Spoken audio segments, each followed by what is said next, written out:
Have you ever caught yourself having a full-blown argument with yourself about whether to hit the snooze button for the 5th time? Or maybe you've spent an entire afternoon debating whether to text that person back, going back and forth in your head like you're negotiating a peace treaty. Here's the thing that most people don't realize. That voice in your head isn't just random chatter. It's actually one of the most powerful tools you have for making better decisions. But here's the catch. Most of us never learned how to use it properly. I'm going to share something with you that changed everything for me, and I've seen it transform the lives of thousands of people I've worked with. What if I told you that the key to making better choices isn't about silencing that inner voice, but actually learning how to have better conversations with yourself? What if those internal debates could become your secret weapon instead of your biggest source of stress? You know that feeling when you're lying in bed at night, replaying every decision you made that day, wondering if you should have said something different, done something different, chosen something different? That's your brain trying to process and learn. But without the right framework, it just becomes this endless loop of second-guessing and regret. Most people think decision-making is about logic and facts. They think if they just gather enough information, the right choice will become obvious. But anyone who's ever stood in front of their closet for 20 minutes trying to decide what to wear knows that's not how it really works. The truth is, every decision you make involves multiple parts of yourself. Your logical mind, your emotional self, your fears, your hopes, your past experiences, and your future dreams.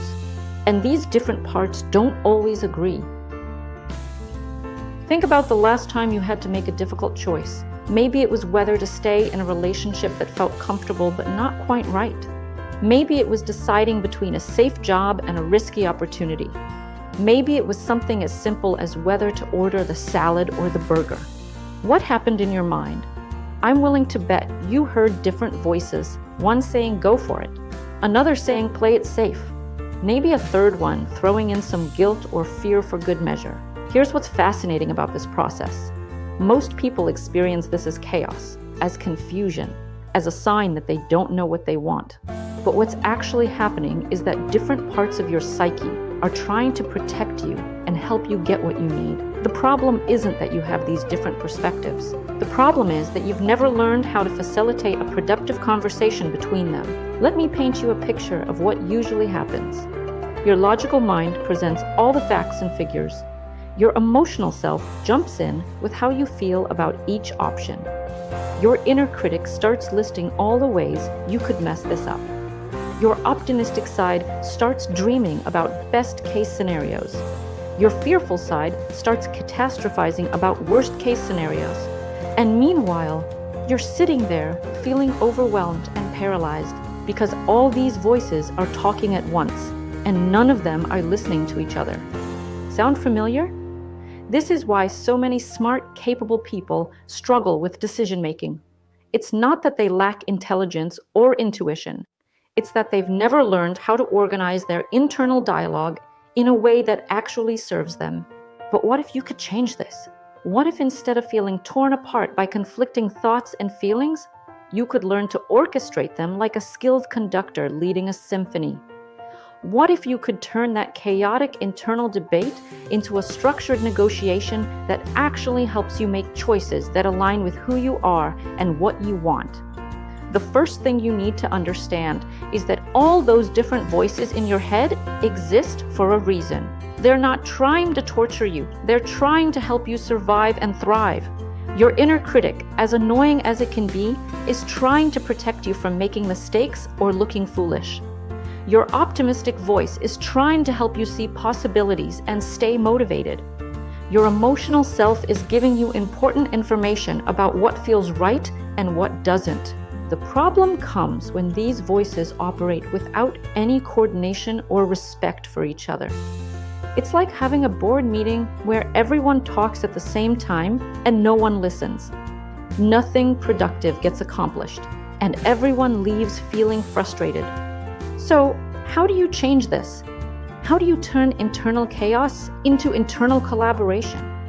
The answer lies in learning to become what I call the internal negotiator, the part of yourself that can step back, Listen to all perspectives and facilitate a conversation that leads to clarity and confidence. Think of yourself as having an internal boardroom. In this boardroom, you have different advisors, each with their own expertise and concerns. You have your logic advisor, who's great with facts and analysis. You have your emotion advisor, who's an expert on what feels right and wrong. You have your fear advisor, who's really good at spotting potential problems. You have your hope advisor, who specializes in seeing opportunities and possibilities. You might also have your past experience advisor, who remembers what worked and what didn't work before. Now, in most people's internal boardroom, this is what happens. All the advisors start talking at once. They interrupt each other. They don't listen to each other's input. And pretty soon, it's just chaos. But imagine if you could run this meeting differently. Imagine if you could give each advisor a chance to speak. Really listen to what they have to say. Ask clarifying questions, and then synthesize all their input into a decision that takes everyone's concerns into account. This is what skilled decision makers do, often without realizing it. They've learned to slow down the decision-making process, just enough to hear from all parts of themselves before choosing. They don't ignore their fears, but they don't let fear make all the decisions either. They don't dismiss logic, but they don't pretend emotions don't matter. They create an internal environment where all perspectives are valued and considered. Let me give you a practical example of how this works. Let's say you're trying to decide whether to end a friendship that's become draining and one-sided. Here's how most people's internal dialogue goes, back and forth between, I should end this friendship because it's not healthy, and, but I've known them for so long and I don't want to hurt their feelings, and, maybe I'm being too sensitive, and, but I always feel worse after spending time with them, and round it goes. Now here's how you could run this as an internal negotiation instead. First, you acknowledge that this is an important decision that affects your well-being, so it deserves thoughtful consideration rather than a quick emotional reaction. Then you give each of your internal advisors a chance to speak. Your logic advisor might say something like, this relationship consistently takes more energy than it gives back. That's not sustainable long-term, and it's affecting your ability to invest in relationships that are more balanced and fulfilling. Your emotion advisor might chime in with, I feel sad and guilty when I think about ending this friendship, but I also feel relieved when I imagine not having to deal with the drama and negativity anymore. Your fear advisor would probably say, what if we're making a mistake? What if they change? What if we regret this? What if other people think we're a bad friend? Your hope advisor might respond with, what if ending this friendship creates space for better relationships? What if it frees up energy to invest in people who actually appreciate and reciprocate our friendship? Your past experience advisor could contribute, remember that time we tried to set boundaries and they completely ignored them? Remember how we felt after that last conversation where they spent 2 hours complaining about their life but didn't ask a single question about ours? Now, instead of these perspectives creating chaos and confusion, you can facilitate a conversation between them. You might acknowledge to your fear advisor that yes, there are risks in ending any relationship, but ask what the risks are of continuing an unhealthy dynamic. You might validate your emotion advisor's feelings of sadness while also honoring the feeling of relief. You might thank your logic advisor for the clear analysis while asking your hope advisor what positive outcomes could emerge from this difficult decision. The beauty of this approach is that you're not suppressing or ignoring any part of yourself. You're not pretending the decision is purely logical when it's not. You're not pretending emotions don't matter when they do. You're acknowledging the full complexity of the situation and your own internal landscape, and then making a decision that honors all of that complexity. This process might sound time-consuming, but here's the interesting thing. It actually makes decision-making faster and more confident in the long run. When you make decisions by suppressing parts of yourself, or by letting one voice dominate all the others, you often end up second-guessing yourself later.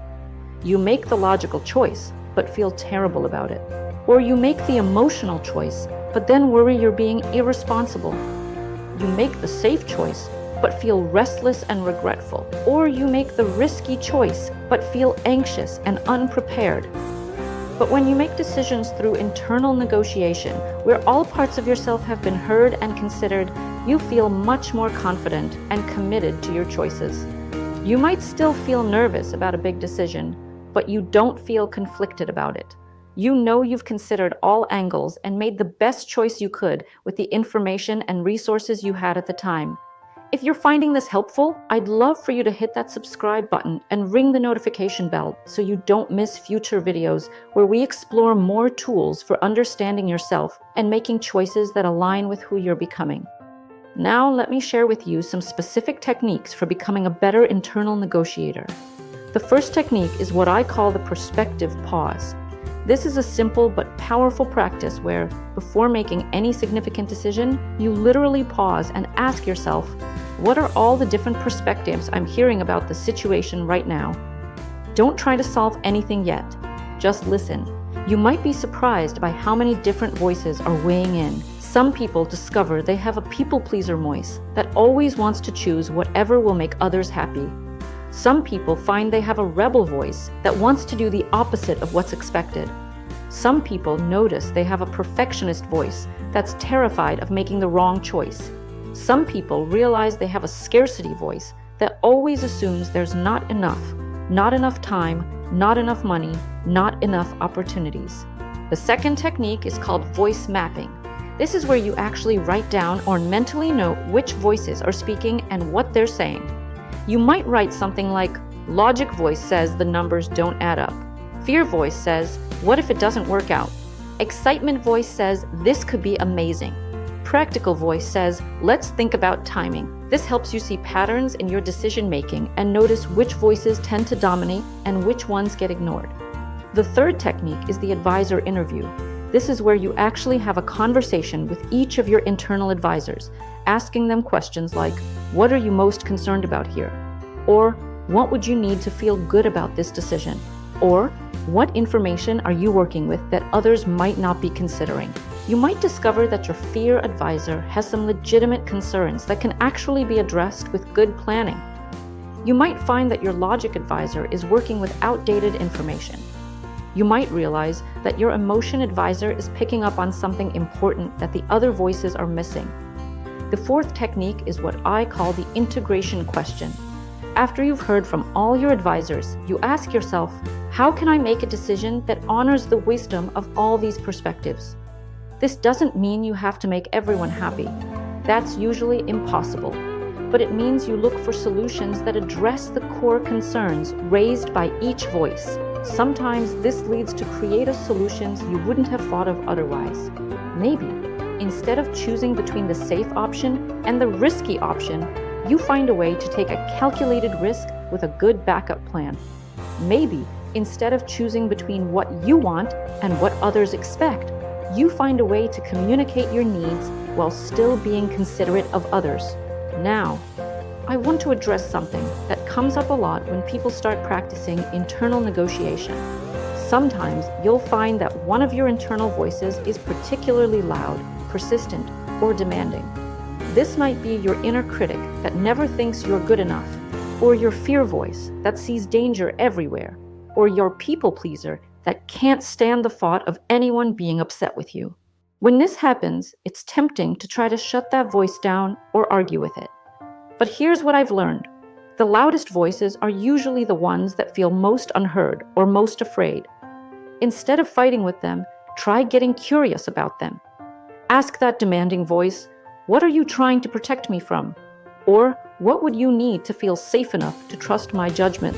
You might discover that your inner critic became so harsh because somewhere along the way, you learned that being hard on yourself was the only way to motivate yourself to improve.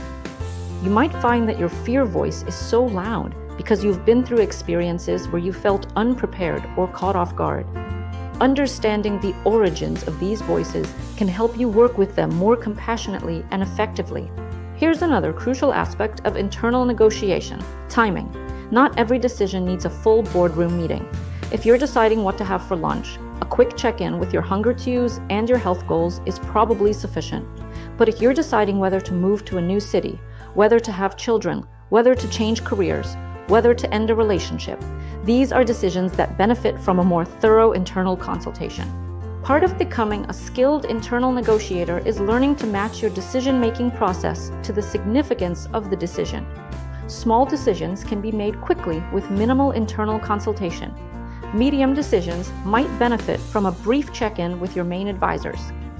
Big decisions deserve the full treatment: time to hear from all perspectives, time to sit with different options, time to notice how each possibility feels in your body and your heart. Speaking of feeling things in your body, let me share something that most people don't realize about decision-making. Your body is constantly giving you information about your choices, but most of us have learned to ignore these signals in favor of purely mental analysis. Learning to include your body's wisdom in your internal negotiations can dramatically improve the quality of your decisions. Try this right now. Think of a decision you're currently facing. Now imagine choosing option A. How does that feel in your body? Do you feel expansive or contracted? Energized or drained? Relaxed or tense? Now imagine choosing option B. What happens in your body? You might notice that one option creates a sense of lightness and possibility, while another creates heaviness or anxiety. This doesn't mean you should make decisions based purely on physical sensations, but it does mean that your body's responses are valuable data points in your internal negotiation.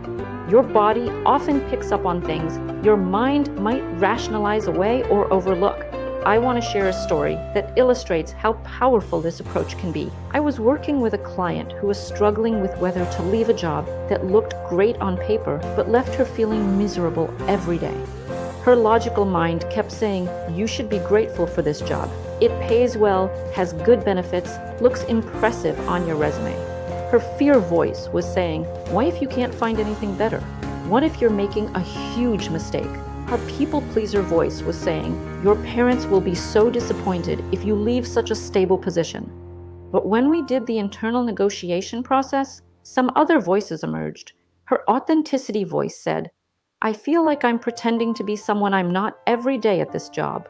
Her creativity voice said, "I haven't felt inspired or excited about my work in over a year." Her future self voice said, "I can't imagine doing this for the next 10 or 20 years without feeling like I'm wasting my life."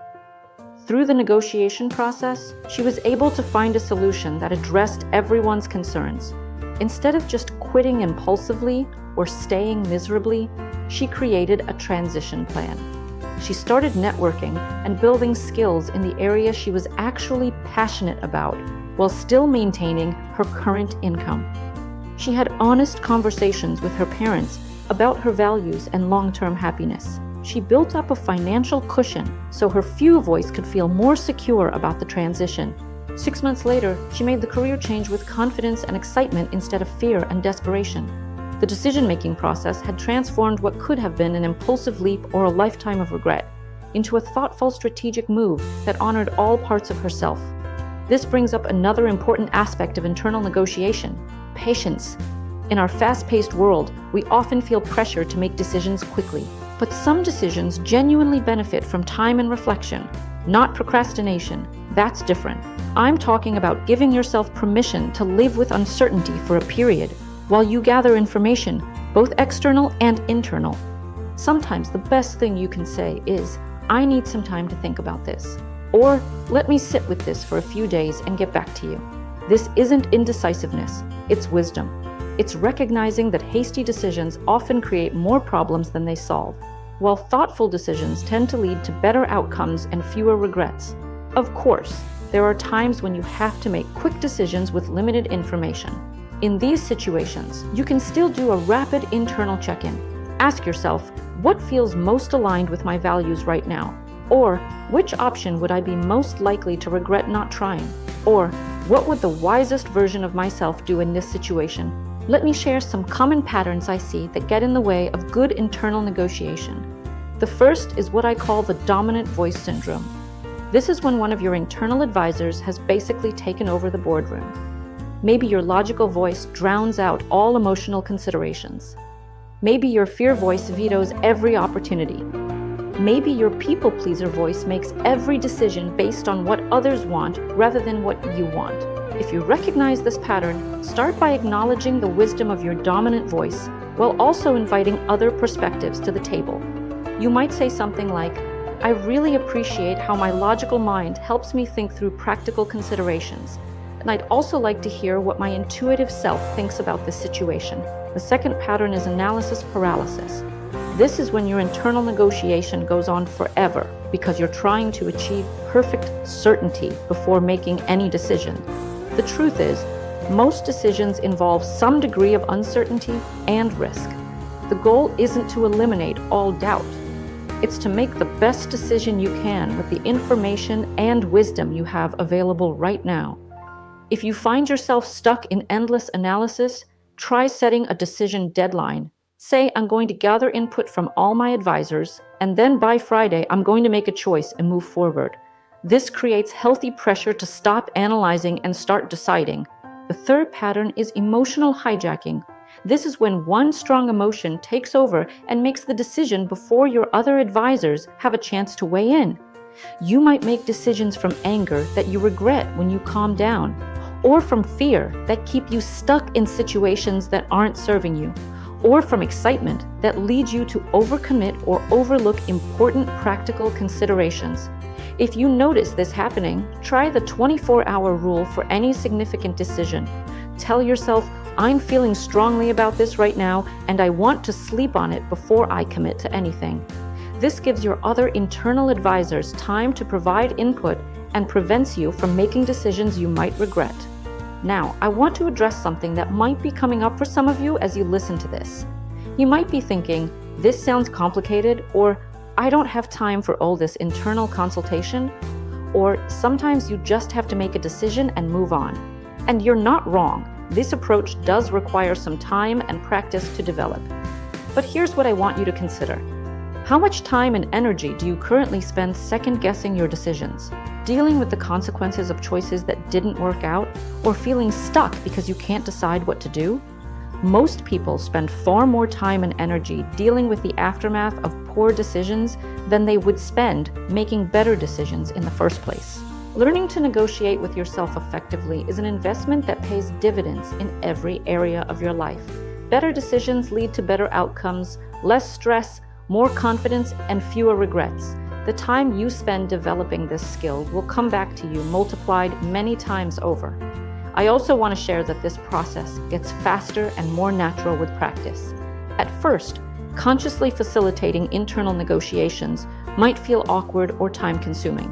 But as you develop this skill, it becomes more automatic. You start naturally checking in with different perspectives. You get better at quickly identifying which voices need to be heard for any given decision. You develop trust in your ability to make good choices, which reduces anxiety and increases confidence. If you're ready to start practicing this approach, here's what I recommend. Start small. Pick a minor decision you're facing, maybe what to do this weekend, or which book to read next, or where to go for dinner. Practice doing a quick internal check-in. Notice what different voices come up and what they're saying. Don't worry about getting it perfect. Just start building the habit of listening to multiple perspectives before choosing. As you get more comfortable with the process, you can apply it to bigger decisions. Remember, the goal isn't to make perfect decisions. It's to make decisions that are well-informed, thoughtful, and aligned with who you are and what you value. When you make decisions this way, even if things don't work out exactly as you hoped, you'll have confidence that you made the best choice you could with the information you had at the time. Before we wrap up, I want to leave you with one final thought. Learning to negotiate with yourself effectively is really about developing a better relationship with yourself. It's about treating all parts of yourself with respect and curiosity, rather than judgment or dismissal. It's about recognizing that you contain multitudes, different perspectives, different needs, different wisdom, and that this complexity is a strength, not a weakness. When you learn to work with your internal complexity rather than against it, you make better decisions, feel more confident in your choices, and experience less internal conflict and stress. You stop feeling torn apart by competing desires and start feeling integrated and aligned. You move from internal chaos to internal collaboration. This is the foundation of not just better decision-making, but better living. When you're at peace with yourself, when you trust your ability to navigate life's choices, when you feel aligned between your thoughts, feelings, and actions, this is when you can show up fully in your relationships, your work, your creative pursuits, and all the other areas of your life that matter to you. If this video has been helpful for you, I'd really appreciate it if you give it a like and share it with someone who might benefit from these ideas. We have a whole library of videos exploring different aspects of self-understanding and personal growth. So make sure you're subscribed and check out some of our other content. The journey of developing a better relationship with yourself is ongoing, and I'm honored to be part of that journey with you. Remember, every choice you make is an opportunity to practice this internal negotiation process. Start where you are, use what you have, do what you can. Your future self will thank you for taking the time to make more thoughtful, aligned decisions starting today.